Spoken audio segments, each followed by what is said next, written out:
আসসালামু আলাইকুম। আমি রোজিনা খাতুন। আমি চলে এসেছি বিসমিল্লাহ মিনি কিচেনে। তো আজকে আমি ঝালমুড়ি বানাবো।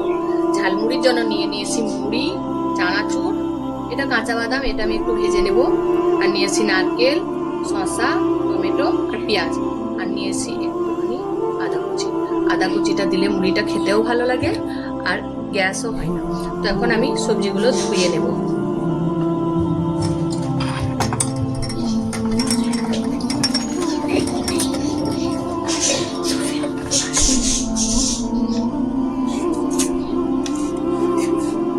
বিসমিল্লাহির রহমানির রহিম। শসাটা ছিলবো না, ছিললে মুড়িগুলো ভেজা ভেজা হয়ে যায়, ভালো লাগে না।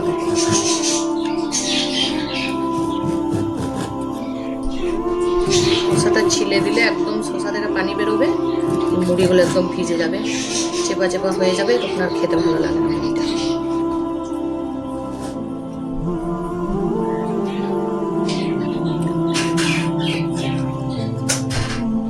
তো আমার শসাগুলো কাটা হয়ে গেছে, এবার আমি টমেটোটা কেটে নেব। শসাটা আগে রেখে দিই একটা জায়গাতে।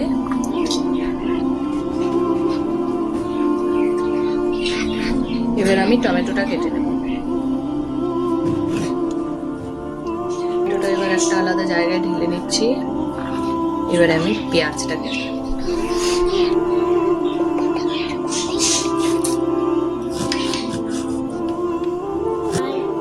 এবার আমার পেঁয়াজটাও কাটা হয়ে গেছে, পেঁয়াজটা রেখে দেব।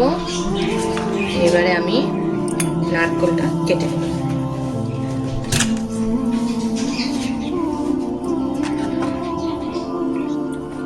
আমার নারকেলগুলো কাটা হয়ে গেছে, বেশি ভালো করে কাটতে পারছি না, তো এখন আমি কাঁচা লঙ্কাটা কেটে নেব।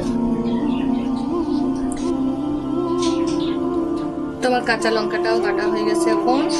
এবার আমি আদাটা কুচি কুচি করে কেটে নেব।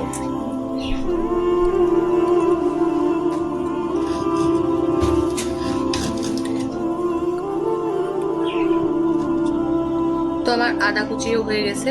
এবারে আমি কি করব, এবারে আমি বাদামটা ভেজে নেব। তো আমি কড়াইয়ে তেলটা দিয়ে দিচ্ছি। তেলটা গরম হয়ে গেলে আমি বাদামটা একটু ভেজে নেব। একটু ভাজা বাদাম দিলে পরে মুড়িটা আরো খেতে সুন্দর লাগবে। তেলটা আমার গরম হয়ে গেছে, এখন আমি একটা বাদাম দিয়ে দেখবো গরম হয়েছে কিনা। তেলটা আর একটু গরম হলে ভালো হবে। তো তেলটা গরম হয়ে গেছে, আমি এখন দিয়ে দিলাম একটু সামান্য লবণ দেব। লবণ দিলে একটু বাদামটা খেতে ভালো লাগবে।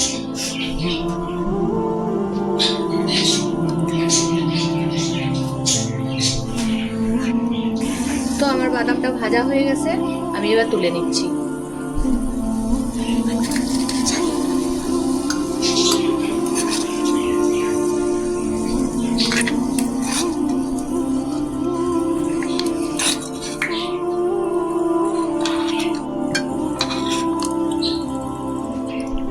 তো আমি ঝালমুড়িটা এবারে মেখে নেব। আমার সব বাদাম ভাজা হয়ে গেছে, সব রেডি হয়ে গেছে, আমি এবার ঝালমুড়িটা মেখে নিচ্ছি।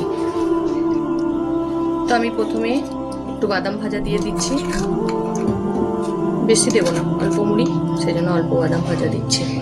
এবার দিয়ে দেবো এবার একটু চানাচুর দিয়ে দিচ্ছি পরিমাণ মতো, বেশি দিলেও ভালো লাগবে না খেতে।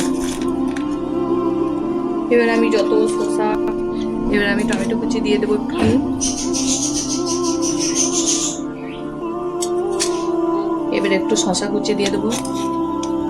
এবার একটু শসা কুচি দিয়ে দিচ্ছি। এবারে একটু পেঁয়াজ কুচি দিয়ে দেবো। এবারে একটুখানি কাঁচা লঙ্কা দেবো, কারণ আমার ছেলে খাবে, তখন ঝাল লেগে যাবে ওকে। আর একটুখানি আদা কুচি দিয়ে দিচ্ছি। আর দিয়ে দেবো আমি এখানে একটুখানি লবণ, খেতে স্বাদ লাগবে বলে। আর একটু দিয়ে দিচ্ছি কাঁচা সরিষার তেল।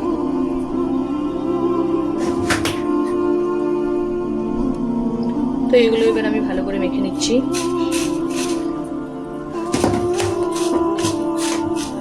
ভালো করে মাখা হয়ে যাচ্ছে।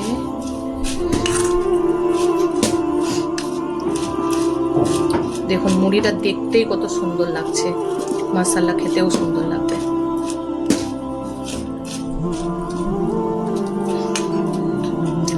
আমি এবারে মুড়িগুলো ঠোঙাতে খাবো আমরা।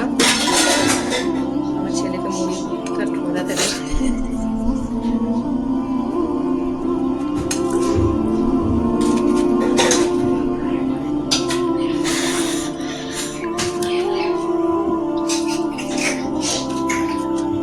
ঠোঙায় দিয়ে দিয়েছি মুড়িটা, আমি একটু করে নারকেল দিয়ে দেবো।